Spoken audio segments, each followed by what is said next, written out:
Aquí también. No escucho la música. Hola a todos los que van a estar en este estudio, que estamos ahorita mismo conectados. Vamos a ver si cantamos aquí el himno que dice Tierra de la Palestina. Tierra de la Palestina. Eh, Vamos a cantarlo ahí todos a un ritmo. Si nos puede seguir allá cantando, nos puede acompañar.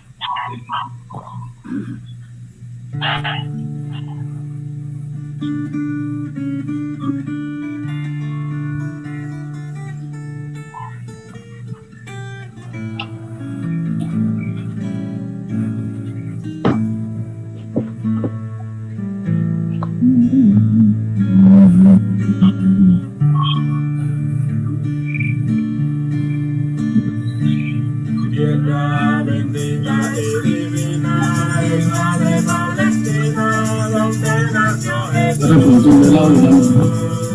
Eres de las naciones cumbre, bañada por la nube, y derramó su luz. Eres la historia inolvidable, porque en su seno se derramó la sangre, preciosa sangre del unigénito Hijo de Dios. La sangre, preciosa sangre del unigénito Hijo de Dios. Cuenta la historia del pasado, que en su seno sagrado vivió el Salvador. Y en sus hermosos olivares habló a los millares la palabra de amor. Eres la historia inolvidable, porque en su seno se derramó la sangre, preciosa sangre del unigénito Hijo de Dios. La sangre, preciosa sangre del unigénito Hijo de Dios. Quedan en ti testigos mudos, que son los viejos muros de la Jerusalén. Viejas paredes destruidas, que si tuvieran vida nos hablarían también. Eres la historia inolvidable, porque en su seno se derramó la sangre, preciosa sangre del unigénito Hijo de Dios. La sangre, preciosa sangre del unigénito Hijo de Dios. Del unigénito Hijo de Dios.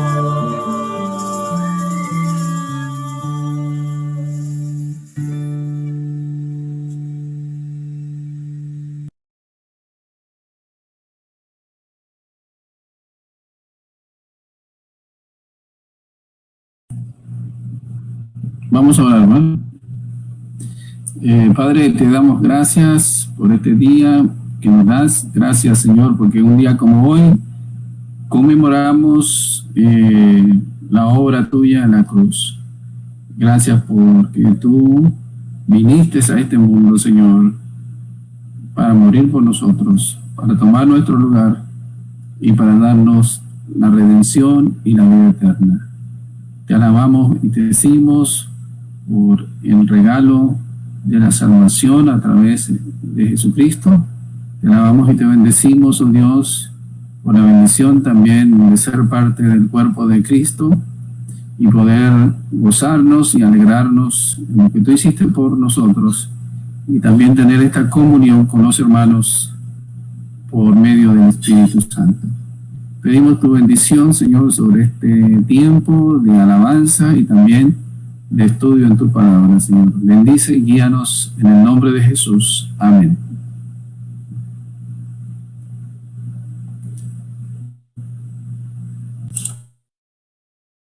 Bueno, ahorita vamos a ir con otro canto que se llama Hosana, que corresponde al domingo anterior, cuando Jesús entró triunfante a la ciudad de Jerusalén. La gente que le aclamaba Hosana y después lo estaban crucificando, que hoy estas grabaciones el Viernes Santo. Vamos entonces con Hosana.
Iba a venir nuevamente como un rey y todo el mundo le verá. Gracias al Señor por todo eso. Amén.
Hola, buenas.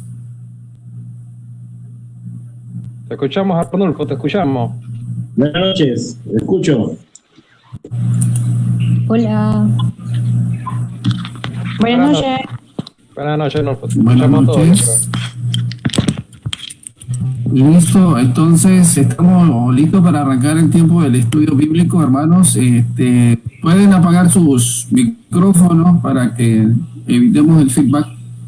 Yo voy a estar guiándolos en las lecturas y el estudio bíblico. Algunos les voy a dar la palabra tal vez en medio del estudio para que me puedan ayudar con alguna lectura y yo se los indico. Estamos en Primera de Timoteo, estudiando la carta de Timoteo. El tema general de la carta que hemos estado estudiando es una iglesia ejemplar.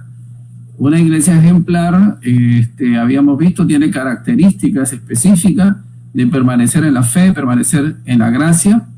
Una iglesia ejemplar es una iglesia que ora y que tiene una estructura de participación donde hombres y mujeres adoran juntos al Señor. Y llegando al capítulo 3, entonces el subtema importante aquí es que una iglesia ejemplar tiene líderes calificados. La semana pasada estuvimos viendo acerca de estos líderes calificados, que eran los ancianos, y estuvimos viendo qué era el obispado y cuáles son las características del obispo de la iglesia local, o pastor, como nosotros le llamamos. Dijimos que se le puede llamar obispo, se le puede llamar anciano o se le puede llamar pastor, ¿sí? Entonces, hoy vamos a ver del versículo 8 al versículo 13, y voy a leer el pasaje para que estemos en contexto con lo que vamos a estudiar. Un tema interesante el día de hoy, así que les animo a estar siguiéndonos en este estudio. Dice el versículo 8 en adelante: los diáconos asimismo deben ser honestos, sin doblez, no dados a mucho vino, no codiciosos de ganancias deshonestas, que guarden el misterio de la fe con limpia conciencia. Y estos también sean sometidos a prueba primero, y entonces ejerzan el diaconado si son irreprensibles. Las mujeres asimismo sean honestas, no calumniadoras, sino sobrias, fieles en todo. Los diáconos sean maridos de una sola mujer, y que gobierne bien sus hijos y sus casas. Porque los que ejerzan bien el diaconado ganan para sí un grado honroso y mucha confianza en la fe que es en Cristo Jesús.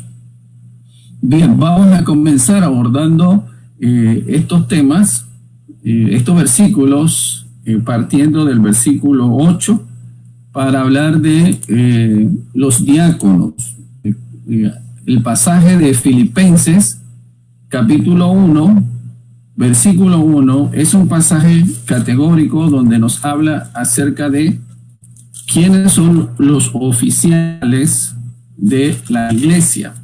Filipenses capítulo 1, versículo 1, Pablo y Timoteo, siervos de Jesucristo, a todos los santos en Cristo Jesús que están en Filipo, con los obispos y los diáconos. Entonces vemos aquí, en primer lugar, que dos puestos oficiales en la iglesia local, descritos en este versículo, son los pastores o los obispos y los diáconos. El otro pasaje relevante sobre este tema es precisamente el que estamos considerando, Primera de Timoteo, capítulo 3, donde hay un ordenamiento un poco más amplio. Hoy, como estamos considerando el tema acerca de los diáconos, pasaremos a hablar de qué es el diaconado en la iglesia. Y en primer lugar, nosotros encontramos que se describe el diaconado como una labor o una tarea. En Romanos 16:1 se habla de la diaconisa Febe, que realizaba una labor y una tarea en la iglesia de Roma. Pero también en Primera de Corintios, capítulo 3, versículo 5, Pablo hace mención de lo siguiente. Dice: ¿qué pues es Pablo y qué es Apolos? Servidores por medio de los cuales habéis creído, y eso según lo que cada uno recibió del Señor. Pablo aquí indica su servicio a favor de la predicación de la palabra de Dios, y también lo identifica como un servicio o una labor en la iglesia. Pero nosotros tenemos que hablar de dos cosas cuando hablamos del diaconado. El diaconado es una tarea, pero también es una función, tal como se describe en el pasaje que estamos considerando. Una función que requiere personas con cualidades específicas, una función que está sujeta a evaluación, que está sujeta a prueba, una función que está sujeta a supervisión. En el caso del diaconado, diríamos que es una función supeditada a la dirección de los pastores de la iglesia, que son, digámoslo así, los encargados de gobernar y de enseñar en la iglesia. Los diáconos cumplen una tarea que es la tarea de colaborar en la administración en la iglesia local. En tercer lugar, podemos considerar esto que les presento aquí, acerca de las variantes del uso de la palabra diáconos o diaconía o diaconeo, como se menciona en el diccionario Strong. Esas referencias que tenemos ahí, los números que se mencionan ahí, son referentes al número que el diccionario Strong da de la palabra griega. Cuando nosotros hablamos de diáconos, la palabra se usa en Filipenses, en 1 Timoteo 3, 8 y 12, y también en Romanos 16, 1. Se habla de diáconos. Y principalmente en los pasajes de Filipenses y 1 Timoteo, lo que está indicando es un oficio o una función oficial dentro de la iglesia. Cuando hablamos de la palabra diaconía, que es el sustantivo, esta puede hacer referencia, como en Romanos capítulo 12, versículo 7, al don de servir o a la tarea de servir. Y también en Hechos capítulo 11, 29, cuando la iglesia de Antioquía decidió mandar apoyo o ayuda o socorro a los hermanos de Jerusalén, y llegados Pablo y Bernabé a Jerusalén, dice que cumplieron con este servicio. La palabra que se usa allí es diaconía, o el servicio que ellos estaban realizando. Por otro lado, también encontramos la palabra diaconeo, que es el verbo en griego, y que lo encontramos en muchos pasajes de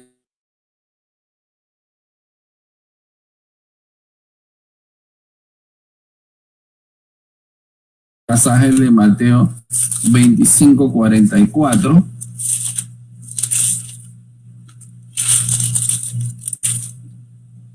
Entonces también ellos le respondieron diciendo: Señor, ¿cuándo te vimos hambriento, sediento, forastero, desnudo, enfermo o en la cárcel y no te servimos? Ahí la palabra que está usando es diaconeo, para indicar ese servicio a los cuales ellos hacen referencia.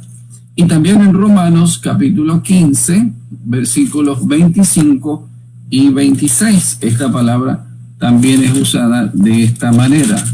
Romanos 15, 25, 26 dice: mas ahora voy a Jerusalén para ministrar a los santos, porque Macedonia y Acaya tuvieron a bien hacer una ofrenda para los pobres que hay entre los santos que están en Jerusalén. Esta palabra ministrar aquí se refiere a diaconeo.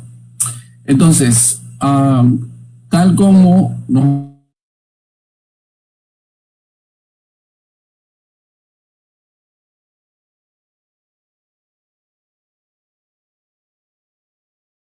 posición oficial, que es lo que se está escribiendo en el capítulo 3 a partir del versículo 8.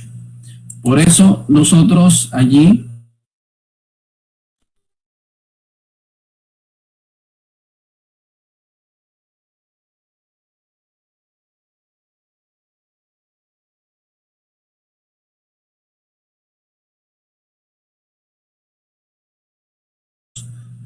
pero en Hechos capítulo 6, si van conmigo a Hechos capítulo 6, no se hace mención de que ellos fueran diáconos, pero sí eran servidores que cumplían un ministerio para servir a la iglesia en Jerusalén.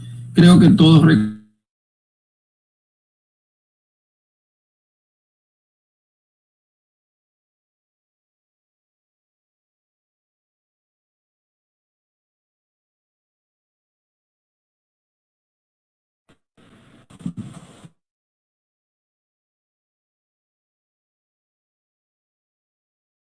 multitud de los discípulos y dijeron: no es justo que nosotros dejemos la palabra de Dios para servir a las mesas. Buscad pues, hermanos, de entre vosotros a 7 varones de buen testimonio, llenos del Espíritu Santo y de sabiduría, a quienes encarguemos de este trabajo.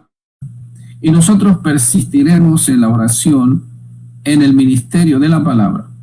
Agradó la propuesta a toda la multitud y eligieron a Esteban, varón lleno de fe y del Espíritu Santo, a Felipe, a Prócoro, a Nicanor, a Timón, a Pármenas y a Nicolás, prosélito de Antioquía, a los cuales presentaron ante los apóstoles, quienes orando les impusieron las manos.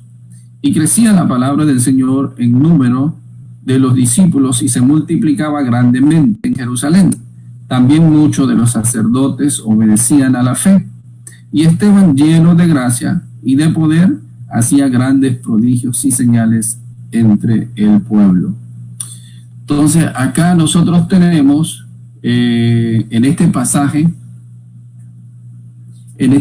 tenemos una indicación de 7 hombres que cumplían un servicio en la iglesia de Jerusalén. Y debemos decir que estos fueron escogidos por razón de que los discípulos, digámoslo así, vieron la necesidad de priorizar la tarea de la predicación de la palabra. En este sentido, nosotros podemos mencionar algunas cosas específicas. Acá el pasaje dice que ellos estaban destinados a servir las mesas. Cuando dice que estaban destinados a servir la mesa, eso significa que ellos debían cumplir ciertas tareas específicas en cuanto a la labor dentro de la iglesia. Entre esto es que ellos debían servir para ayudar a hacer las colectas, a recoger el dinero y los bienes y las contribuciones que los hermanos de Jerusalén disponían. Si ustedes vienen conmigo un poquitito a Hechos capítulo 4, versículos 34 al 37, y dice acá: así que no había entre ellos ningún necesitado, porque todos los que poseían heredades o casa las vendían y traían el precio de lo vendido y lo ponían a los pies de los apóstoles, y se repartía a cada uno según su necesidad. Entonces José, a quien los apóstoles pusieron por sobrenombre Bernabé, que traducido es hijo de consolación, levita, natural de Chipre, como tenía una heredad, la vendió y la trajo, y el precio lo puso a los pies de los apóstoles. Si ustedes notan aquí está hablando de los apóstoles, que ellos tenían una tremenda tarea, o sea, tenían la tarea de recibir la colecta de los hermanos, esas donaciones que estaban llegando de parte de los hermanos que se estaban solidarizando con el ministerio de la iglesia. Entonces ellos tenían que atender esto y también la predicación. Entonces, por esa razón, los apóstoles ven como una necesidad apremiante de que tiene que escogerse un grupo de hombres para que apoye el ministerio. Eso significa que a partir del capítulo 6, esas tareas que los apóstoles antes estaban realizando en la administración de esos recursos iba a pasar a manos de los diáconos. O sea, los diáconos iban a tener esta tarea de administrar y también de repartir de manera equitativa estas ofrendas para los hermanos y las viudas necesitadas. Precisamente ese fue el problema, porque habían 2 grupos de hermanos griegos y también judíos, y entonces los griegos se sentían en desventaja en cuanto a la atención. Entonces, esta responsabilidad que tendrían los diáconos era una tarea de repartir equitativamente los bienes para que asegurarse de que los bienes llegaran a todos los hermanos. Una tercera tarea importante es que ellos tendrían que asegurarse no solo de la distribución de los bienes, sino también de asegurarse que todos recibieran igual las viudas. Igual también decimos que ellos tenían que coordinar todos los servicios caritativos de la iglesia a favor de los necesitados, como dice el versículo 3, que de ahí en adelante ellos se encargarían de este trabajo físico de la administración de los bienes y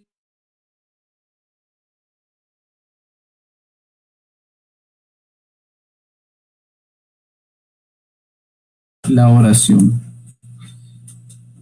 Además de esto, nosotros podemos tomar esta referencia bíblica como un modelo para lo que más tarde serían llamados los diáconos de la iglesia. ¿En qué sentido? Vemos que aquí no se les llama diáconos, pero técnicamente lo que ellos están realizando es la labor, la tarea de diáconos. No se había todavía oficializado en la iglesia local. Más tarde eso se va a oficializar cuando Pablo escribe Timoteo, 1 Timoteo. Entonces, tomando como modelo aquí, podemos referirnos a lo siguiente. Lo que nosotros vemos en este ministerio que hacían los 7 hombres que fueron escogidos, nos sirve de modelo por la importancia que se le da al cargo. ¿Por qué era importante el cargo de los servidores en Hechos capítulo 6? Bueno, es importante porque esto ayudaría, o sea, la labor que ellos iban a realizar ayudaría a mantener la armonía de la iglesia. Es decir, la iglesia, en vez de que se fuese a causar un conflicto, iba a poder mantener y seguir en armonía, por un lado. Por el otro lado, hacia afuera, iba a mantener buen testimonio. Es decir, la gente del pueblo, de la ciudad, no hablaría mal de la iglesia, que la iglesia recién constituida estaba descuidando a su gente. O sea que iba a haber un buen testimonio gracias al trabajo que estos servidores iban a realizar. Otra cosa que podemos tomar como referencia y modelo para la constitución de los diáconos sería que la congregación toma parte en la elección de estos servidores, aquí en Hechos capítulo 6. Una referencia que nos sirve para considerarla posterior. O sea, la congregación, ellos hablaron a la congregación y la congregación suministró los nombres de las personas y luego los apóstoles, que eran los líderes gobernantes, ellos dieron su aprobación, ¿verdad? Dieron su aprobación pública imponiéndole las manos, ¿verdad?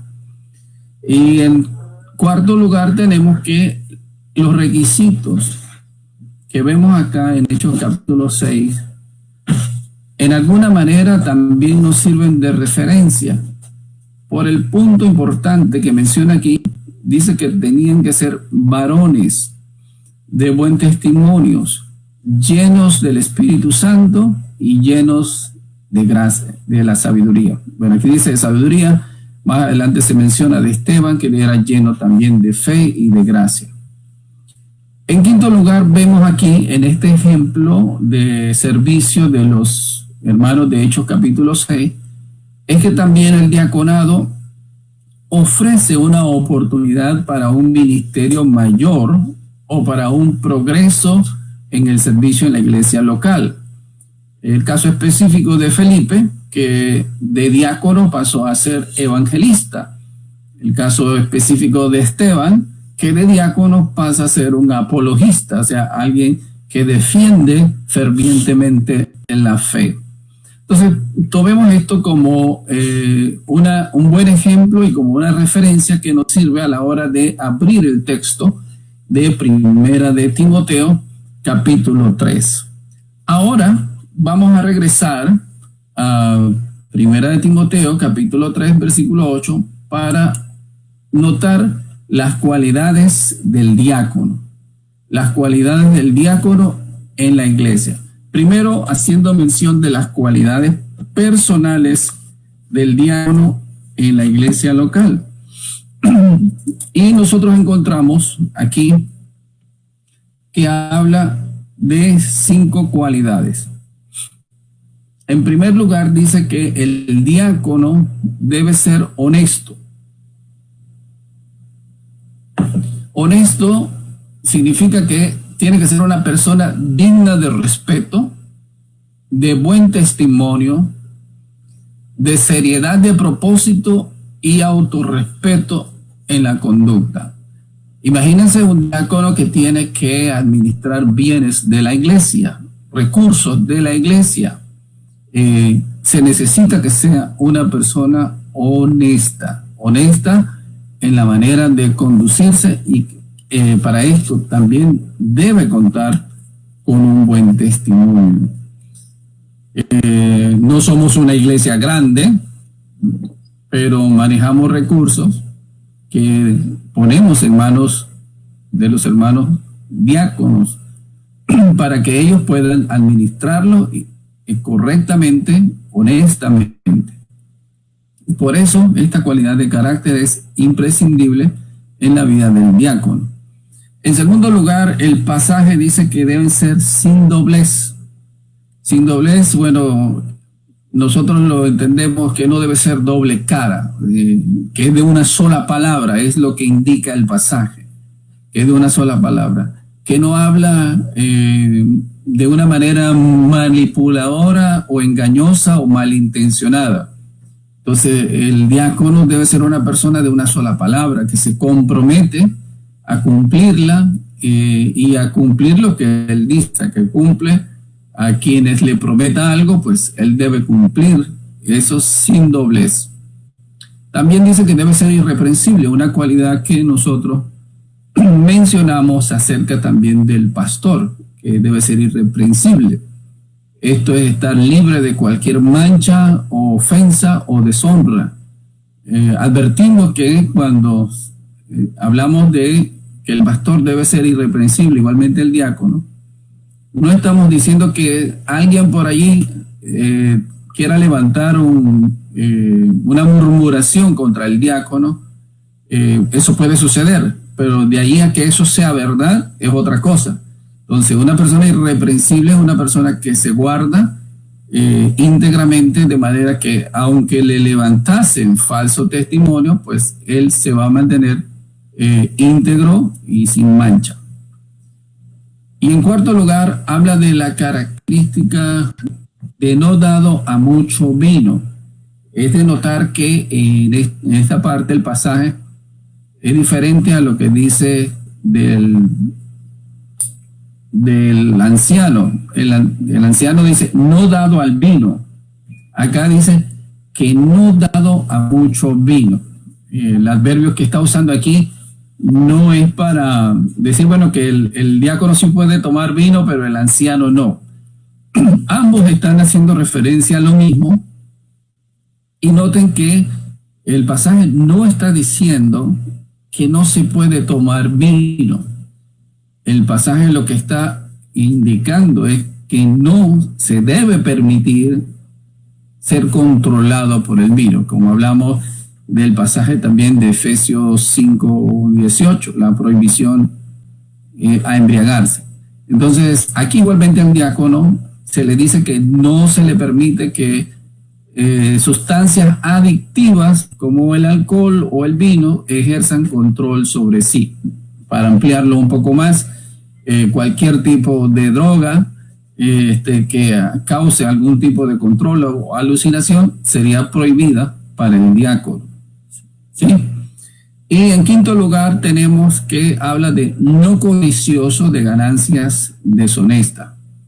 El dinero, como dijimos también en la ocasión del pastor, no debe ser algo que motive sus acciones, o sea, algo que le controle, más siendo la persona o las personas, porque cuando hablamos de los diáconos no hablamos de uno solo, hablamos de varios diáconos, deben ser personas que no deben dejarse controlar por ese afán del dinero.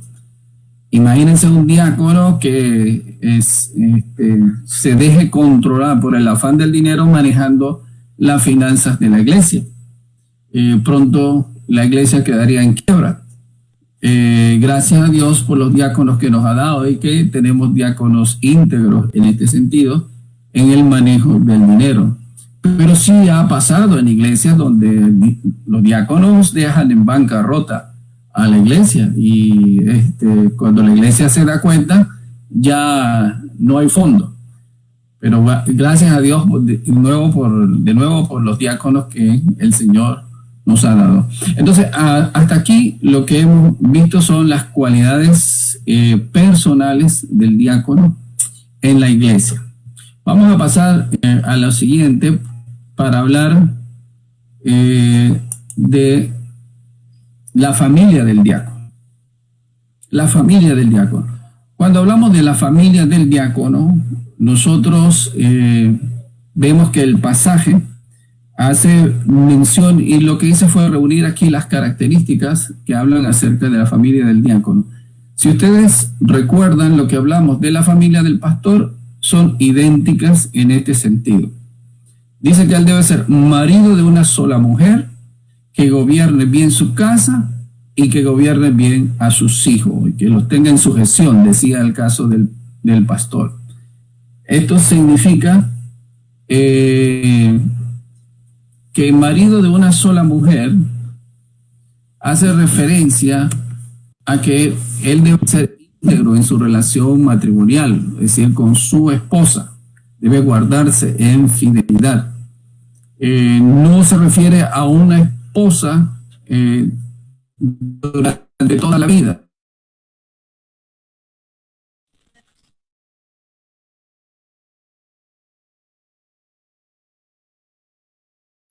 Aunque cuando se hace referencia a que gobierne bien su casa, es que él debe mantener una buena administración de los asuntos, la crianza de los hijos y la administración de las finanzas también de su casa. Un diácono que no puede lograr un buen manejo de estas cosas en la iglesia, también sería, en la casa sería difícil que también lo pudiera hacer en la iglesia. Y por otro lado también dice que gobierne bien a sus hijos, es decir, que el diácono debe tener a sus hijos en sujeción, mantenerlos en su casa bajo su responsabilidad y con un buen testimonio. Esto en la medida de lo posible. Es importante que el diácono pues pueda velar por esto, porque esto también es influyente en su posición como diácono y como persona expuesta públicamente en la iglesia. Entonces, estos son los requisitos del diácono: personal, familiar, y hay un requisito más que se menciona acerca del diácono para que pasemos a otro tema. Es en cuanto al ministerio. Las cualidades del diácono de la iglesia en cuanto al ministerio es que guarde, dice, el misterio de la fe con limpia conciencia. A diferencia de la responsabilidad ministerial del pastor, que dice que tiene que ser apto para enseñar, porque el pastor tiene la responsabilidad de liderizar la enseñanza en la iglesia local. Acá al diácono se dice que él debe guardar el misterio de la fe con limpia conciencia. Bueno, cuando hablamos del misterio, es un secreto que ha sido revelado. Ya no es misterio, o sea, un misterio que ha sido revelado. Cuando hablamos de la fe, creemos como cristianos. Y cuando habla de una limpia conciencia, es que el diácono, su vida sea concordante, su vida privada con su fe pública concuerde, que no haya desarmonía entre lo que no tenga una doble vida, pues lejos de la hipocresía. La fe cristiana podría ser defraudada grandemente por aquellos que tienen una doble vida. Tito capítulo 2, versículo 10, para tener una referencia, Pablo está diciendo a Tito, no defraudando, sino mostrándose fieles en todo, para que en todo adornen la doctrina de nuestro Salvador. Eso significa que el testimonio del diácono debe hacer esto, debe adornar lo que él dice que cree, la fe cristiana.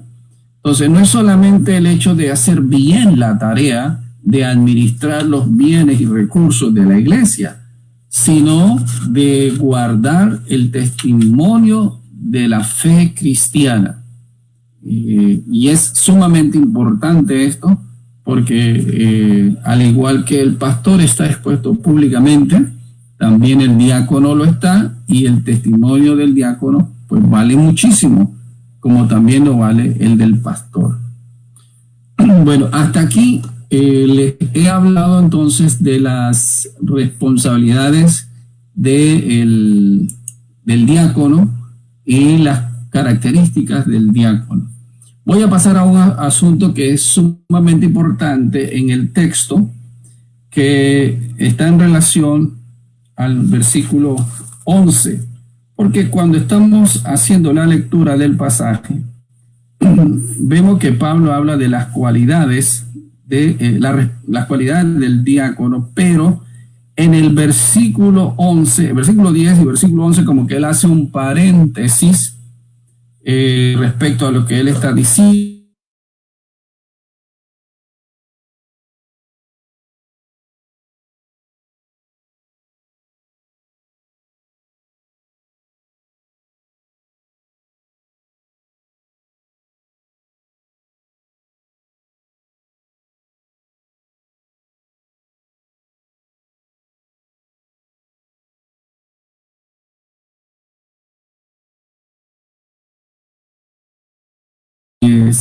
Asimismo, sean honestas, no calumniadoras, sino sobrias, fieles en todo. Abordar aquí es importante porque define nuestra como iglesia en cuanto al ministerio de las hermanas dentro de la iglesia, en lo que es el servicio cristiano. Y lo importante de poder abordar en este punto es, bueno, ¿qué es lo que quiso decir Pablo con esto de las mujeres que se mencionan en este pasaje? Espero que me estén siguiendo. Sí, me están siguiendo. Las mujeres en este pasaje. Sí. ¿Quiénes son estas mujeres de las cuales, a las que Pablo hace referencia en este pasaje? Y primero quiero decir que el diccionario usa aquí la palabra ginaicas, que hace referencia a la 1135 de la concordancia Strong. Y este término, si ustedes toman el tiempo para revisarlo, ya sea en el léxico griego o en la Strong, se darán cuenta que este término es usado para esposas o mujeres adultas. Se usa para esposas en algunos pasajes como Primera de Corintios 7:29, Primera de Timoteo 5:9, Primera de Pedro 5:1, cuando habla de las esposas, ahí está hablando de ginaicas. Y mujeres en el mismo pasaje, la misma carta de Primera de Timoteo, en Primera de Timoteo capítulo 2, versículo 9, 10, 11, 12, 14, está hablando de mujeres, el capítulo 3, 2, el 11 y el 12, Colosenses 3, 19 y Efesios 5, 25. O sea, todos estos pasajes se los dejo para que ustedes puedan revisarlo. Él está usando la misma palabra. Entonces, ¿cómo podemos distinguir si Pablo aquí se está refiriendo a mujeres adultas en general o a esposas? En este caso, si se estaría refiriendo a la esposa del diácono o a otras mujeres que ayudan en el ministerio. Entonces, las posibles interpretaciones del versículo 11 serían estas: que se esté refiriendo a mujeres que tienen un puesto oficial dentro de la iglesia. Esto sería diaconisas. Él no usó la palabra aquí diaconisas, él usó la palabra ginaicas para referirse a mujeres, lo cual nos pone en esta disyuntiva de analizar el pasaje para tratar de entenderlo. Ahora, pensemos un momentito.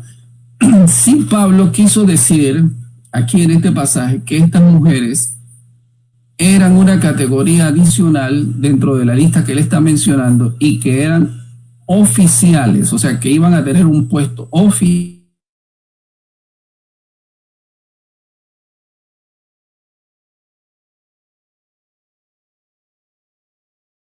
de los diáconos es administrar y también delegar dentro de la iglesia.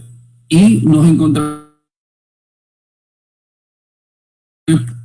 que Pablo está diciendo aquí, y lo que él dijo en 1 Timoteo 2:12, que él dijo: porque no permito a la mujer enseñar, por un lado, dice, ni tampoco ejercer dominio sobre el hombre. En algún momento el diácono tendrá, la diaconisa en este caso, tendría que ejercer dominio sobre algún hombre, mandándole, ordenándole hacer cualquier o tal responsabilidad dentro de la iglesia.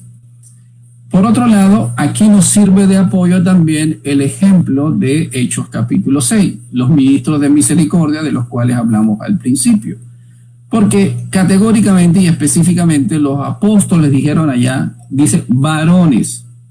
En la indicación que ellos dieron, dice tenían que ser varones. Y más porque esto iba a ser de manera aceptable para judíos y también para los griegos. Recuerden que originalmente la iglesia era judío y griegos. Entonces, si aquí Pablo quiso decir que estas eran mujeres oficiales, entonces encontraríamos esta contradicción que no hay manera de evitar. La segunda opción es que Pablo quiso decir que estas eran mujeres que dentro de la congregación iban a ayudar a los diáconos, mujeres adultas que iban a ayudar a los diáconos. Bueno, esta posición es más admisible porque se entiende que el servicio general dentro de la iglesia incluye asistir hermanas que necesitan ayuda, que necesitan algún tipo de visita, para lo cual el diácono no sería suficiente. Entonces necesitaría de la ayuda de mujeres para que le complementen en esta labor. Esta posición es admitida por muchos y de hecho en muchas iglesias las mujeres toman participación en este sentido como otras mujeres que no son la esposa del diácono que colaboran en el ministerio de la iglesia local. Ahora, tomando esto como la referencia que Pablo estaba dando para un grupo de mujeres dentro de la congregación que deberían ayudar al diácono, entonces nos encontramos que la lista de las cualidades de estas mujeres se queda corta, porque si ustedes comparan esta lista con la lista que él hace mención en capítulo 5, versículos 9 y 10 de las viudas para ser incluidas, o sea, en este caso estamos hablando de las viudas para ser incluidas en una lista de ayuda, no eran viudas que iban a ayudar en la iglesia, sino las viudas que podían ser consideradas para ponerla en la lista de asistencia de la iglesia. Encontramos esto. Dice 1 Timoteo 5:9. Sea puesta en lista solo la viuda no menor de 60 años. Dice, que haya sido esposa de un solo marido. Si esto lo está poniendo para las viudas, mucho más debería entonces indicarse en el pasaje anterior para mujeres que iban a colaborar con los diáconos en la administración. Debería haber puesto en la lista que deberían ser esposas de un solo marido, pero eso no lo encontramos en la lista de 1 Timoteo capítulo 3. Dice que tenga buen testimonio de buenas obras, si ha criado hijos, si ha practicado la hospitalidad, si ha lavado los pies de los santos, si ha socorrido a los afligidos, si ha practicado toda buena obra. Entonces, esto nos dejaría con la lista de 1 Timoteo capítulo 3 para un grupo de mujeres como una lista incompleta. Aún así, diríamos que es admisible, que es válido que haya mujeres que colaboren con el diácono en la tarea del ministerio. Si así los hermanos pastores gobernantes de la iglesia lo considerarían pertinente. Estamos viendo cuál es la interpretación que se ajusta más al versículo 11 y llegamos a la C. Dijimos que podían ser mujeres oficiales, ya dijimos que eso contradice el pasaje anterior, y hablamos de las mujeres que ayudan a los diáconos. El tercer punto, el punto C, es mujeres que ayudan a sus esposos diáconos. Y en verdad, esta resulta ser la interpretación más recomendable para el pasaje. O sea, mujeres que están casadas con los diáconos y que ayudan y colaboran en el ministerio del diácono. Entendiéndolo desde este punto de vista, entonces esto pasaría a ser parte de una de las cualidades del diácono, es decir, que el diácono debería tener una esposa que se ajuste a las características que Pablo menciona a continuación, que él solamente menciona 4 características, o sea, no tiene el interés de dar una ampliación aquí respecto a esto, porque se trata simplemente de la esposa del diácono. Entonces vamos a pasar a ese punto de cuáles son las cualidades de la esposa del diácono de la iglesia. Sencillamente lo que Pablo hace y repite es lo mismo que había dicho del diácono anteriormente. Porque si ustedes ven, él dice que el diácono debe ser honesto. Acá dice que la esposa debe ser honesta. O sea, mujeres dignas de respeto y de buen testimonio. Y yo hago la referencia allí a 1 Timoteo capítulo 2, versículo 9 al 15. La mujer que se respeta a sí mismo dentro de la iglesia debe guardar este orden y esta compostura que dice 1 Timoteo 2, 9 al 15, que ya lo vimos hace 3 sesiones atrás. Dice que no debe ser calumniadora. Acá para el hombre, el diácono decía que debe ser sin doblez, o sea, una persona que a uno le dice una cosa y a otro le dice otra cosa. Creo que es un poquito más fuerte el calificativo aquí, no calumniadora, porque cuando habla de no calumniadoras, literalmente quiere decir no diablos o no diablas, en el sentido de que la palabra diablos quiere decir eso, calumniador, el que habla mal de Dios, que habla mal de los creyentes. Y entonces aquí se usa para identificar que la cualidad de la esposa del diácono debe ser una mujer no calumniadora, que no habla maldad, que no difama, que guarda su lengua. Entonces, la esposa del diácono, viéndolos desde esta perspectiva, y de los hermanos, las hermanas en general, deben ser así, o sea, porque la difamación o la calumnia crean división en la iglesia. El diácono va a tener acceso, tal vez con su esposa, a conocer intimidades de de hermanos de la congregación, y por lo tanto deben guardarse en ese sentido ambos, la esposa y también el diácono, de mantener con discreción lo que sepan de otros hermanos con los cuales tienen contacto en la administración. Dice que debe ser sobria, del diácono dice no dado al vino. Una manera para decir no dado al vino también es ser sobrio. Acá incluye un poco más cuando se lo dice a las mujeres, porque quiere decir que deben ser de carácter estable, sobriedad mental y emocional, ausencia de desorden personal o de conducta, dominio propio. Eso es lo que quiere decir. La mujer del diácono debe ser una mujer que tenga estabilidad emocional y dominio propio.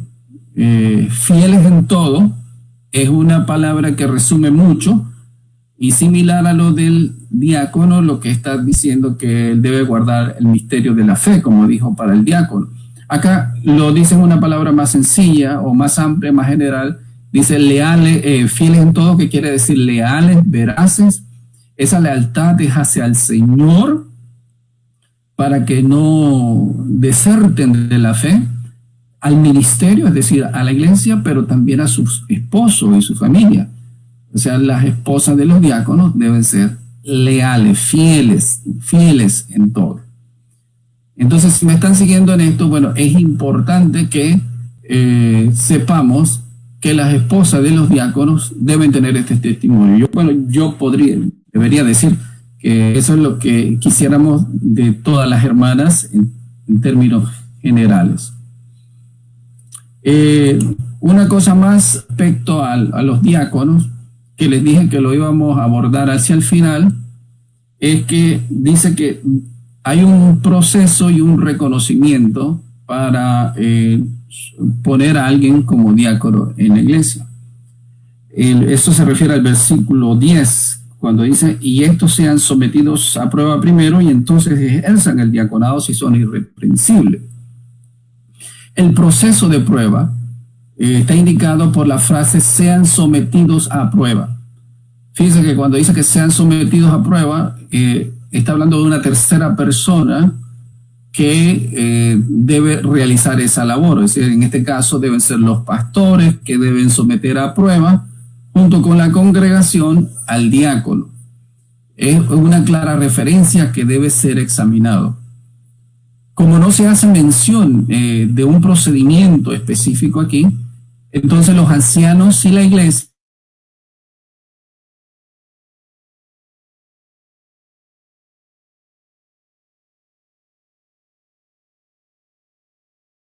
con los requisitos que se han mencionado previamente.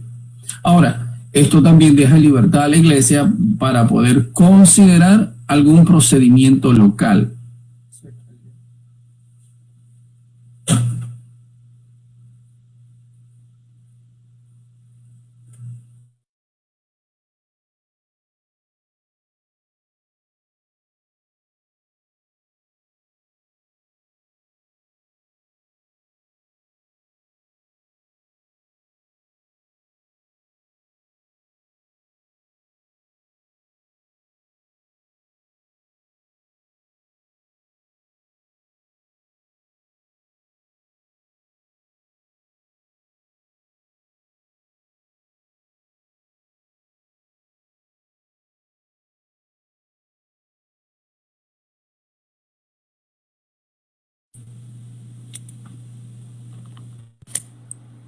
¿Aló? ¿Me están copiando? Ahora sí, Arnulfo, ahora sí. Sí, antes no se escuchaba. Okay. Ahora sí. ¿Alguien me puede decir hasta dónde me escucharon para echar para atrás? Cuando habló del proceso de prueba, escuchamos un poquito de aquello. Ok, perfecto. Entonces voy a retomar ahí. Voy a retomar allí en el proceso y reconocimiento del diácono. Dije que el proceso de prueba del diácono está indicado por la frase que dice, y estos sean sometidos a prueba. Esto es una clara referencia que el diácono debe ser examinado por terceras personas. En este caso serían los pastores junto con la iglesia, o los pastores, en este caso el cuerpo pastoral, debe examinar a los diáconos. ¿Pero qué van a examinar? Bueno, lo que van a examinar es en relación a si cumple o no los requisitos previamente establecidos. Esto supone que no está indicado aquí, pero que deben reunirse con el diácono, deben entrevistarlo, deben preguntarle acerca de su vida personal, cómo está administrando su familia, cómo está gobernando en su casa. Si el diácono resulta que es una persona que maltrata a sus hijos, que maltrata a su esposa, pues es una persona que no califica con los requisitos para ser diácono y debería no tomarse en cuenta. Pero si resulta que sí cumple con los requisitos, entonces puede ser una persona que junto con la iglesia podría ser considerado para ser nombrado como diácono. Eso lleva un proceso. Ese examen, esa evaluación lleva un proceso. Ahora, la iglesia podría implementar un procedimiento local. O sea, nosotros no lo tenemos, como iglesia no lo tenemos, pero de repente sí se podría implementar un procedimiento local. Después que se ha examinado si la persona califica o no califica para la tarea del diaconado, entonces viene la presentación pública del diácono. Es decir, cuando el diácono es presentado delante de la congregación y entonces los pastores autorizan que él ejerza la tarea del diaconado. Y esto lo hacen a través de orar por él, de imponerle las manos para que el diácono pase a cumplir la tarea del ministerio.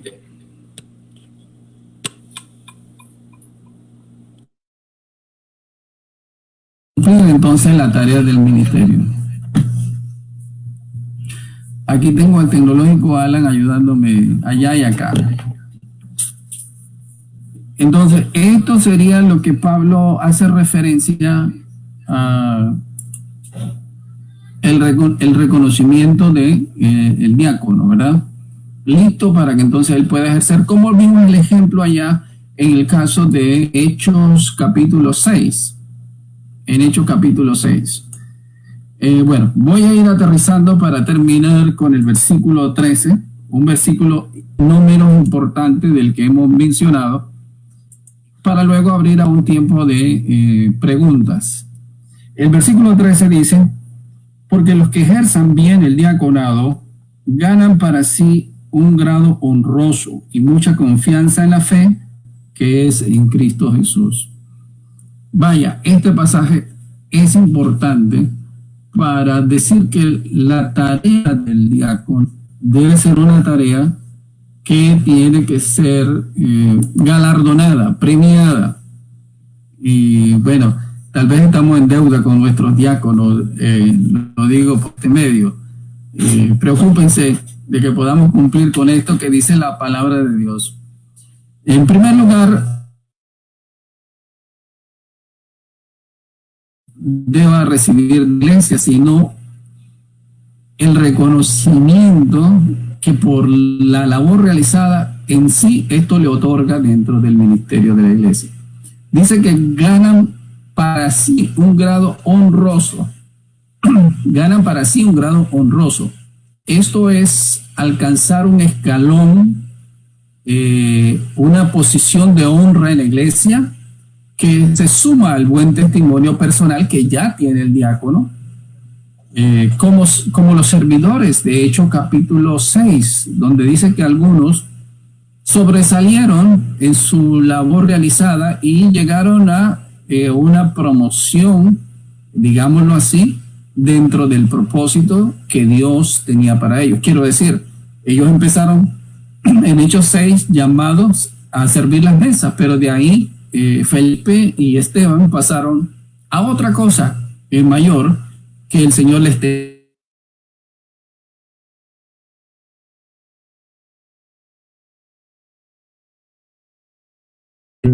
más importante que simplemente hacer una administración de bienes físicos en la iglesia. Dios te llame a abrir un ministerio, a trabajar en un ministerio de la iglesia local, o quién sabe, Dios te abre puertas para ser un evangelista, como fue el caso de Felipe, y en algunos casos hasta pastores podrían llegar a ser si tienen el don de la enseñanza.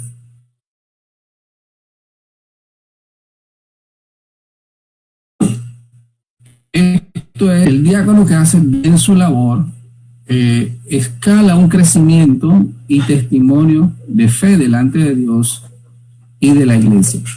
La fidelidad de los servidores les va a llevar a ganar confianza. ¿Confianza de quién? Bueno, del Señor, porque el Señor de los pastores también es el Señor de los diáconos.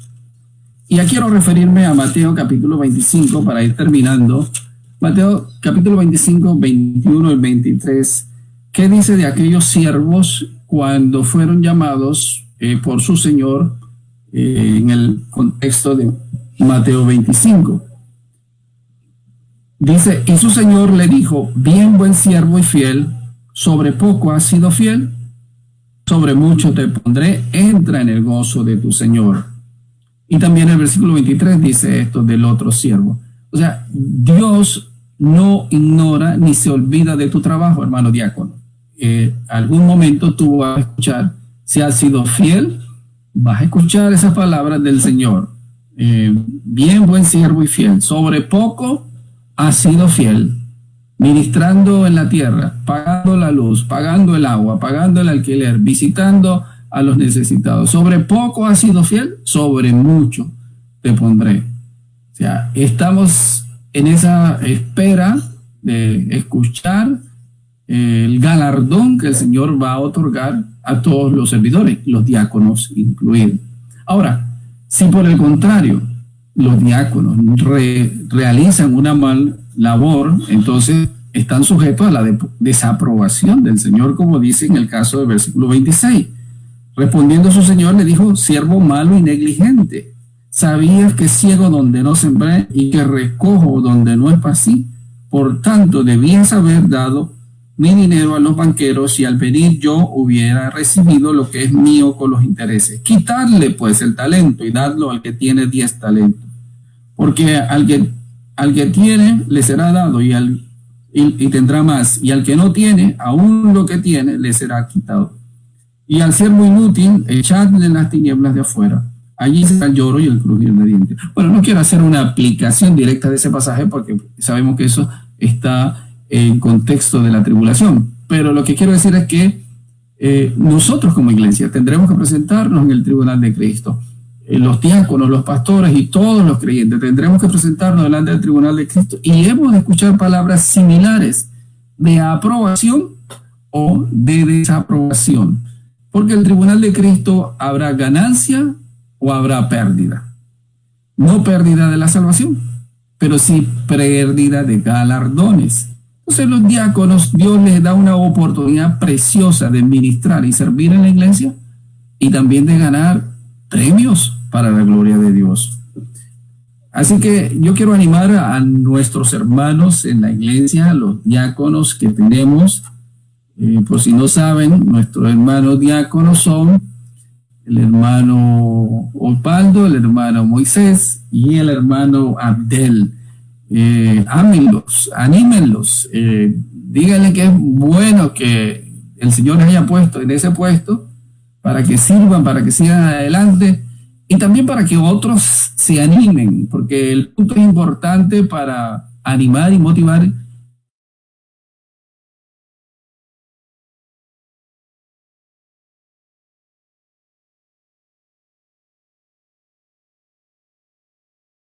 quienes tengan ese deseo de servir al Señor, que pueden entrar a la carrera del diaconado sirviendo al Señor. Bueno, hasta aquí dejo la revisión de este capítulo. Yo sé que ha sido un poco extensa. Posiblemente hay algunas preguntas y yo tengo 3 preguntas allí por si alguien coincide conmigo sobre esas preguntas. Pero voy a abrir el micrófono para escucharles. No sé, los que están del otro lado de la pantalla, si tienen preguntas. Ok. Somos oídos para saber si tienen preguntas. Yo quería hacer una pregunta, ¿se me escucha? Sí, te escucho, alto y claro. Ok, la pregunta es la siguiente. Cuando mencionaste la parte de las mujeres... ¿Aló? Sí. ¿Tu pregunta, Roberto Carlos? Sí, ¿te oye? ¿Sí? ¿Te oye? Sí, así se escucha. Bien, la ¿Te escucha, pregunta Roberto? Sí, la pregunta es la siguiente. Cuando en la tabla que se colocó donde decía todas las posibles interpretaciones acerca de cuando habla de de las mujeres en 1 Timoteo 3:11, es mencionado 1 Timoteo 5:9 y dice sea puesta la viuda no menor de 60 años. Ese versículo habla referente a una viuda, una diaconisa o una mujer que fue esposa, porque el contexto habla de una mujer que perdió a su esposo, porque dice el 5, más la que en verdad es viuda y ha quedado sola, espera en Dios y es diligente en súplica de oraciones, pero la que se entrega a los placeres viviendo está muerta. Manda estas cosas para que sean irreprensibles. Entonces, más adelante dice en el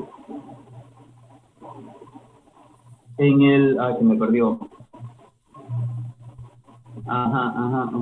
En el 10. Ya lo vi. Dice, quiero pues, en el 5:13, dice, y esto también aprenden a ser ociosas andando de casa en casa, y no solamente ociosas, hasta hablando de las viudas jóvenes o solteras, por decirlo así. Después dice, quiero pues que las viudas jóvenes se casen, críen hijos, gobiernen su casa, que no den a advertir en ninguna ocasión de maledicencia. Y dice, porque ya algunas se han apartado en puesta, que algún creyente o alguna creyente tiene viudas que las mantengan en esta grabada en la iglesia, que haya lo suficiente para las que en verdad son viudas. O sea, yo no veo que este versículo sea una referencia a mujeres diáconas o que hayan sido diáconas, que fueron solteras. Yo lo estoy viendo, yo veo este versículo más como mujeres que han quedado viudas y que no tienen hijos, y la iglesia tiene que hacer de honrarlas, proveyéndoles sustento, porque acá habla de si tienen hijos que las mantengan. Mi pregunta es si este versículo habla exactamente de requisitos para una mujer para el diaconado o es para una viuda que ha quedado sola sin hijos. Esa es mi pregunta. Ok, gracias, Roberto. Bien, cuando hacía la explicación, decía que había 3 posturas de la posible interpretación del pasaje. Una es que fueran diaconisas oficiales, o sea que Pablo quiso decir, el versículo 11, que estas mujeres son oficiales, son diaconisas. En la segunda postura, que fue cuando fui a ese pasaje, era que existe la posibilidad que sean mujeres adultas de la congregación, no diáconas ni la esposa del diácono, sino mujeres adultas que podían colaborar en la tarea de ayudar al diácono. Ahora, lo que yo estaba haciendo referencia cuando fui a ese pasaje es, si Pablo, para hablar de la viuda, que una mujer adulta y que ha quedado viuda, para tomarla en cuenta e incluirla en la lista de asistencia de la iglesia, mira el requisito que él pone, que debe ser que haya sido, dice, tiempo pasado, que haya sido esposa de un marido, que haya tenido testimonio de buenas obras, que si ha criado hijos, si ha practicado, o sea, tiempo pasado, en cuanto a las características de esa viuda o esa mujer adulta.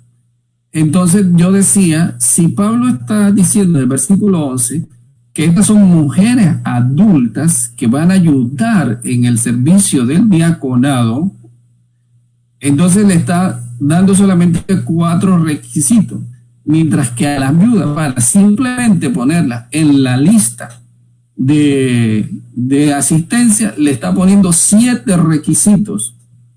Entonces por eso declinábamos y decíamos, bueno, aunque es admisible esa interpretación,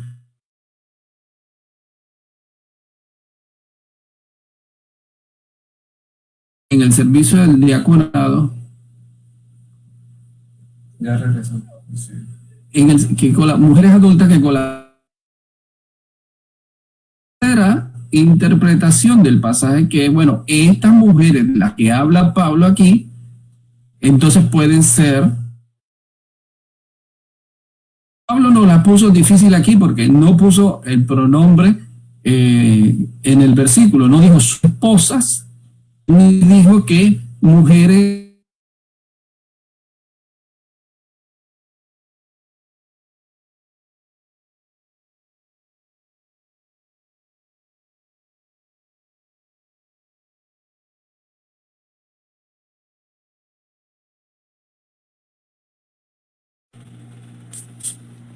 Regresó.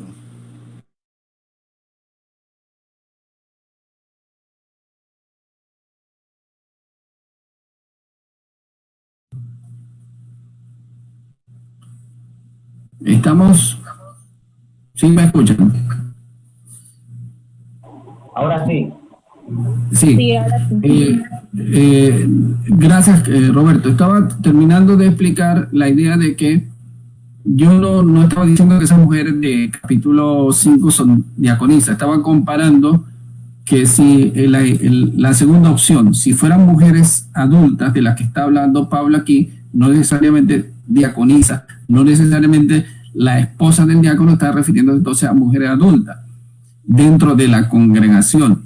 Yo lo que estaba planteando es que Pablo dejó la lista, entonces para esas mujeres la dejó incompleta, porque entonces debió decir que estas mujeres que van a asistir al diácono deberían también tener este testimonio. Si lo está diciendo para las simplemente viudas que va a considerar ponerlas en la lista de asistencia, debería decirlo para las mujeres que van a ejercer un trabajo de un servicio en la comunidad local de la iglesia. Ahora sí entendí, listo. Había confundido ahí, Bien. pensé que estaba ahí. Lo había dicho yo. No, ahí no estaba hablando. En la tercera, en la primera opción fue donde hablamos de diaconía. Bien, ¿alguna otra pregunta?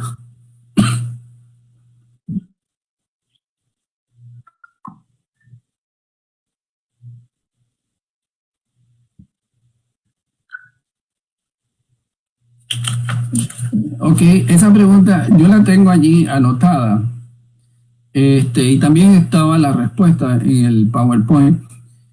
Es obvio, y voy a explicarlo por qué. Es obvio, la pregunta es obvia, porque no la menciona. Y la razón es muy sencilla. Los obispos son funcionarios gobernantes en la iglesia. Los diáconos no. Y si los obispos son funcionarios gobernantes y hace esta referencia a tomar en cuenta a sus esposas en el ministerio de gobernar y de dirigir y enseñar en la iglesia, entonces esto entraría en contradicción con lo que ya dijo en el capítulo 2. Simplemente esa es la razón por la que Pablo entonces no anexa una explicación importante acerca de la esposa del obispo. Sin embargo, en el caso del diácono, el diácono no tiene una responsabilidad per se de enseñar y de gobernar en la iglesia local, pero sí de ministrar, sí de asistir a las necesidades. Allí la esposa realiza un complemento importante para la tarea que el diácono tiene que llevar a cabo. ¿Sí me explico?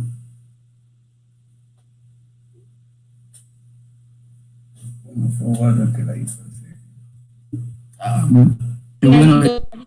Clarito con el Es- capítulo 2. Bueno, o sea, espero que sea claro también para el que hizo la pregunta en Facebook.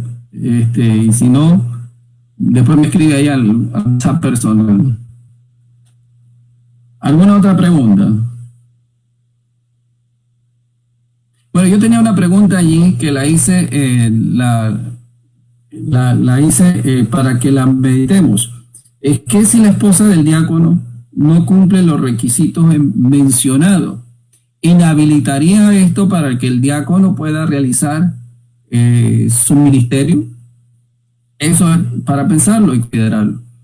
Si Pablo está diciendo aquí que la esposa del diácono es de la que él está hablando en el versículo 11, entonces es importante que el diácono, cuando acepta la responsabilidad de servir en la iglesia, haya conversado con su esposa referente a esto y la esposa se preste a colaborar y participar y apoyarle en el ministerio. Porque si no, entonces después el diácono se va a encontrar con situaciones de conflicto para llevar adelante su ministerio.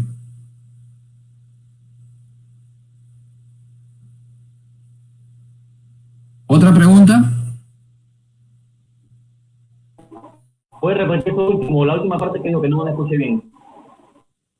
Estaba diciendo que si el pasaje en versículo 11 se refiere a la esposa del diácono, como pues la mayoría lo consideramos así, bueno, digo la mayoría en cuanto a una postura bíblica en cuanto a este pasaje, entonces, si la esposa no cumple los requisitos mencionados aquí, póngase que sea una esposa chismosa, ¿eso descalifica al diácono? La respuesta es sí, sí lo descalifica.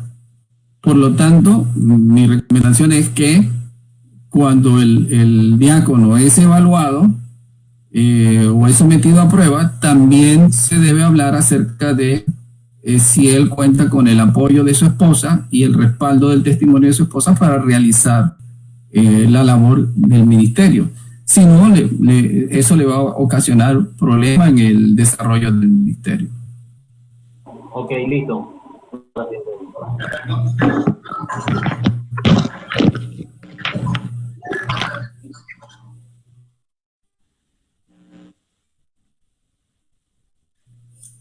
¿Qué dijo?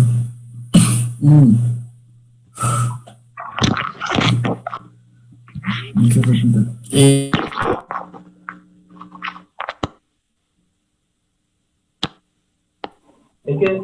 No veo en la Biblia algo que diga para el hombre no se permite, pero para la mujer sí. O sea, si son creyentes deben reflejar todo lo que como cristiano demanda, o sea, la fe cristiana. En el caso de integridad, pureza, o sea, no hay algo que diga la mujer sí le permite ser y al hombre no. O sea, creo que es algo para ambos, pero en cuanto a función o a cargo, ahí se hace la demanda, el énfasis, pero no se ve en la Biblia, bueno, no se le permite tener varias mujeres, pero a varias mujeres, pero a la mujer sí, o sea, no se ve eso en la ok, la pregunta que le estaba haciendo, que no copié, no la escuché completa. No se escuchó bien, se cortó, Francisco. Es que no escuché. Francisco, ¿tú la puedes repetir?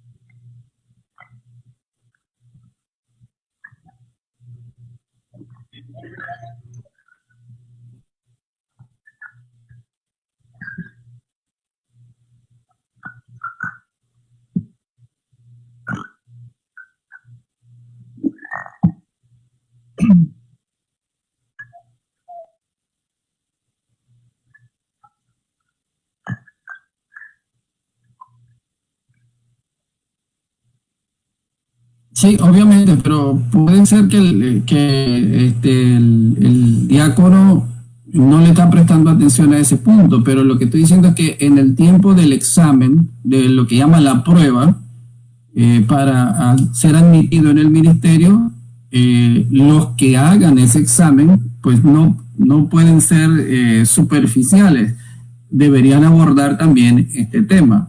O sea, yo creo que hay cosas que son obvias en el ministerio, porque cuando estamos pensando nombrar a alguien de diácono, no es que llega un recién aparecido por ahí y lo ponemos en el diaconado. O sea, estoy diciendo que esa persona con su esposa pasa un tiempo, que la iglesia lo conoce, que interactúa con la iglesia, que se le da cierta responsabilidad puntual en el ministerio, y conocemos a las personas y las tratamos.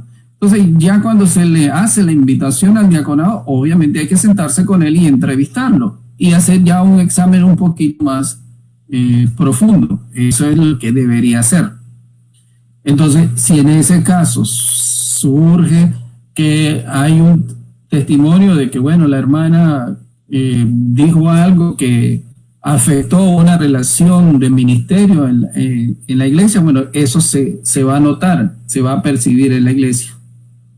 Y ya sabemos que el hermano primero tendría que tratar ese asunto para después continuar con la aprobación de su participación en el diaconado.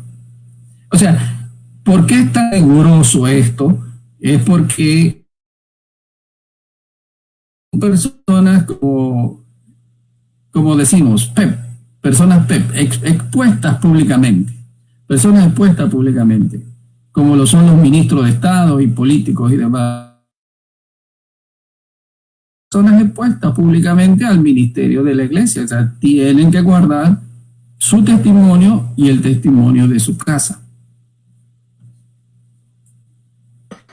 Yo quiero hacer una pregunta. Sí. Cuando hablan la palabra acerca de que debe gobernar su casa y habla específicamente de los hijos, ¿solo son los hijos que viven con él o en general, o sea, su familia en general, sea hijo que no viva o que viva con el obispo? Con el diácono. Son los hijos que viven bajo su techo, bajo su gobierno, bajo su dirección. Porque se fue. Tienes que responder desde son sus hijos del lado del principio. ¿Aló? Sí, dígame. Sí, decía que son los hijos que viven con él en su casa, que están bajo su gobierno, bajo su dominio. Porque obviamente vivimos en una cultura donde los hijos tal vez salen de casa después de los 18 años, 20, 25 años. Algunos no quieren salir y hay que cortarles la rama, pero cuando ya salen de casa, entonces no son responsabilidad del pastor o del diácono.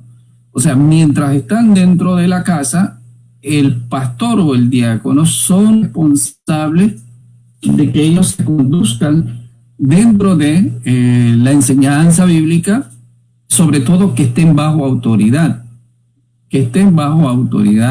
del hermano pastor o del hermano diácono. Yo dije la semana pasada, o sea, no hay ninguna familia perfecta, y en este sentido no ignoramos de que pastores y diáconos muchas veces tienen que enfrentar situaciones difíciles con sus hijos, porque llegada a una mayoría de edad, cada quien quiere hacer lo que bien le parece. ¿Me escucha, Arnulfo? ¿Te puedo hacer un comentario sobre ese tema? Y candados, cerrándole la libertad a los hijos. O sea, ellos son libres delante de Dios y son responsables por su conducta. Pero mientras están dentro de la casa, tienen que sujetarse a las reglas de casa que el hermano pastor o el hermano diácono establezcan. ¿Puedo hacer una consulta sobre ese tema, Arnulfo? ¿Me escuchan? Sí, te escucho. Sí, sobre ese asunto. Ok, a manera de un comentario, quizás como pregunta, lo que entiendo un poco es lo siguiente. Sea pastor o diácono, indistinto, da igual.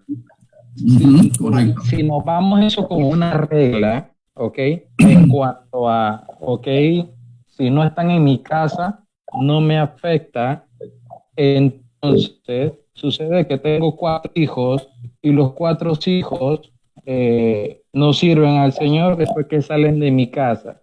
¿No daría un reflejo de yo como padre un mal gobierno y eso afecte a la iglesia, por ejemplo? Bueno, vuelvo y repito en este punto, o sea, no hay familia perfecta. Cuando dice el pasaje, instruye al niño en su camino, aun cuando fuere viejo no se apartará de él. Hemos dicho, corrigiendo, de que algunos lo entienden esto como una promesa, pero en verdad es un principio aplicable en la medida en que los hijos mantengan un corazón obediente al Señor. Yo les puedo recordar, por ejemplo, los hijos de Samuel. Cuando el pueblo, cuando Samuel quiso poner a sus hijos para que le ayudaran en el ministerio que él tenía, entonces los hijos de Samuel, puestos en la posición, ya no estaban haciendo como su padre lo estaba haciendo. O sea, ¿y qué quiere decir eso? Que Samuel no les enseñó, Samuel no les dio. Sí, Samuel les enseñó y les dirigió y los quiso poner en el ministerio. Sin embargo, ellos puestos en el ministerio tomaron su propio rumbo. Eso es posible con los hijos de los diáconos y también los hijos de los pastores. Entonces, máxime si están ya fuera de casa, o sea que son libres de decidir por ellos mismos. O sea, lo que hay que entender, Moisés, es que las responsabilidades son individuales. Una vez que la persona sale de casa, ya el padre pierde injerencia o dirección sobre la vida de esa persona.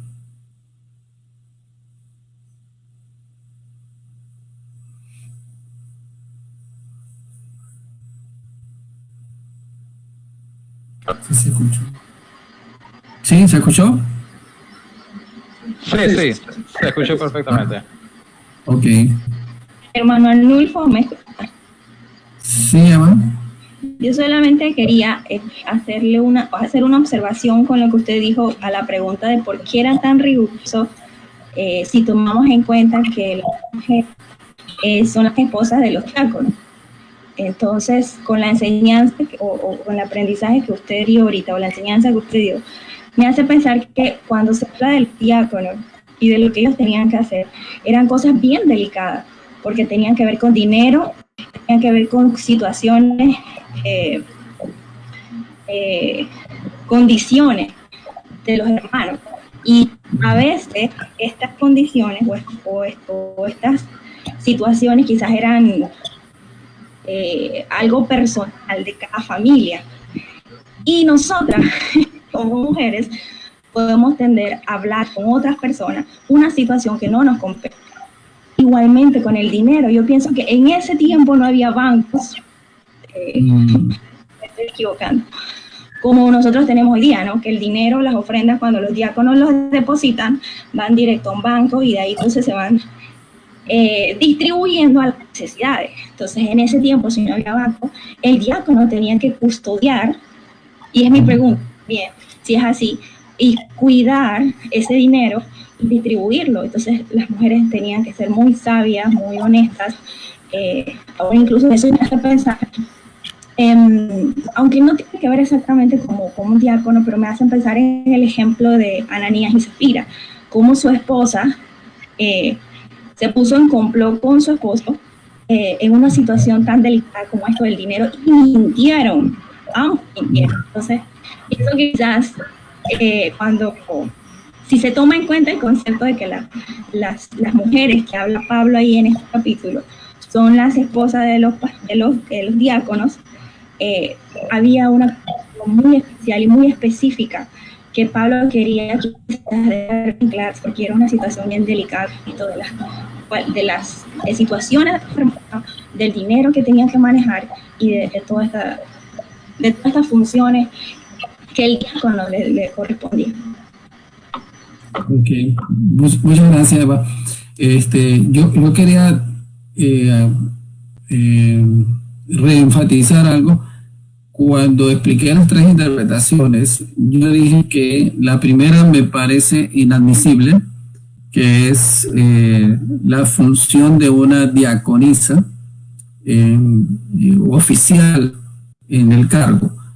Pero cuando hablé de que podía ser una mujer adulta que ayude a los diáconos, dejé ver que eso es una posible interpretación. De hecho, muchas congregaciones utilizan esa dirección y hay mujeres adultas que colaboran bajo la dirección del diácono con apoyar el ministerio de la iglesia.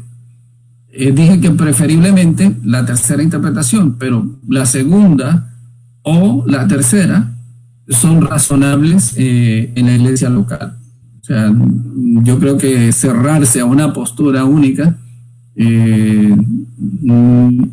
sería ser intransigente. Existen las dos posibilidades. Y de hecho, pues hemos venido viendo en la carta que habla de la participación de las mujeres dentro de la adoración y dentro del ministerio en la iglesia local. Muchas veces cuando somos muy cerrados en este punto, a veces perdemos la bendición de que las hermanas tomen oportunidades, ministerios de apoyo en la iglesia local y que son de mucha bendición para la iglesia en general. Entonces, en este sentido quiero dejar claro ese punto. Una pregunta, Adolfo. Sí. En base a lo que se habló, creo que la semana pasada, con el tema de los pastorados, de la preparación académica versus el llamado y el requisito y todo esto, acá en cuanto al diaconado y en cuanto a la posición bíblica de los diáconos solteros, ¿qué nos podrías comentar en cuanto a eso? ¿Sería inadmisible? Definitivamente la palabra de Dios sí lo muestra de manera clara, para que nos ilustre un poco de ese tema. Bueno, por asociación de conceptos, podríamos decir, si el concepto es, puede haber un anciano que pueda realizar la labor no estando casado, puede realizar el ministerio. El caso propio de Timoteo, que fue encomendado a la labor de ordenar la situación dentro de la iglesia. Timoteo no estaba casado. Por asociación podemos entender de que una persona puede ser fiel en su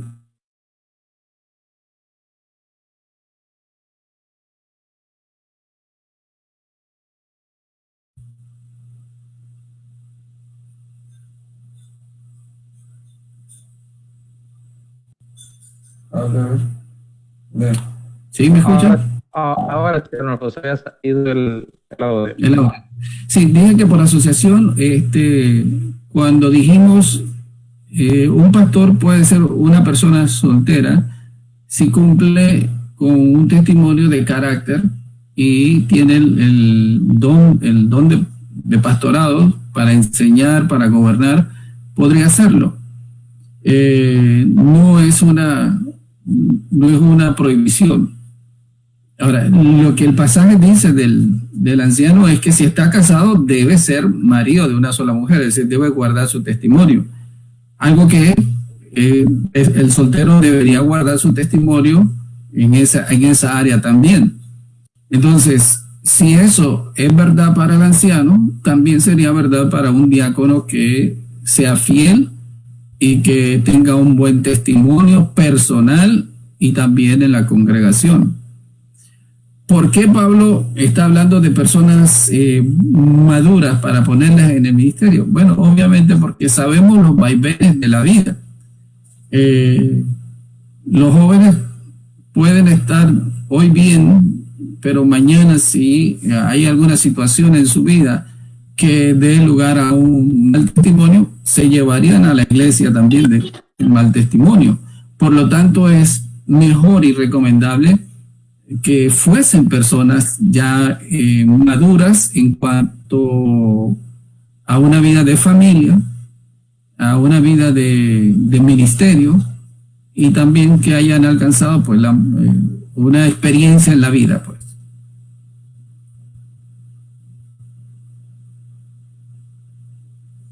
Yo digo que la casa es la escuelita, Moisés. Yo digo que la casa es la escuelita para prepararnos para el ministerio de la iglesia.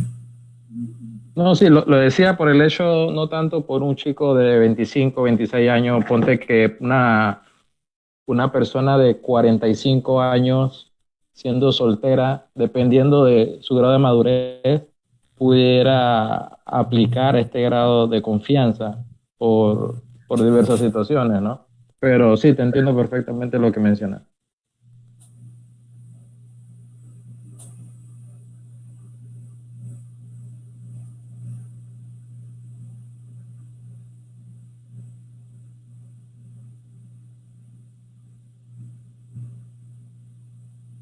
Miren, en el Nuevo Testamento no es como en el Antiguo Testamento, que las directrices eran muy específicas, indicando qué se podía y qué no se podía hacer. Y creo que eso obedece también a un que el Señor concede a la iglesia como cuerpo local. O sea, hay cosas que tienen que ver con la administración de la iglesia que están sujetas a la discreción del cuerpo gobernante o cuerpo de líderes o aún la propia iglesia, siempre y cuando no se salgan del parámetro bíblico. Lo mencioné esta noche con relación, por ejemplo, al procedimiento para escoger y nombrar los diáconos. No tenemos un procedimiento detallado sobre ese asunto, y bien podría ser que la iglesia lo establezca, o sea, la iglesia local podría establecer un procedimiento sobre eso que encaje dentro del texto bíblico.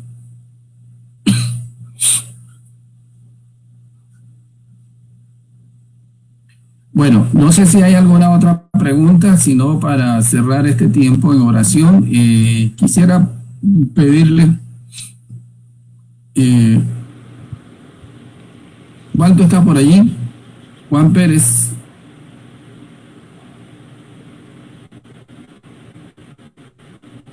No, Juan Pérez no me está escuchando.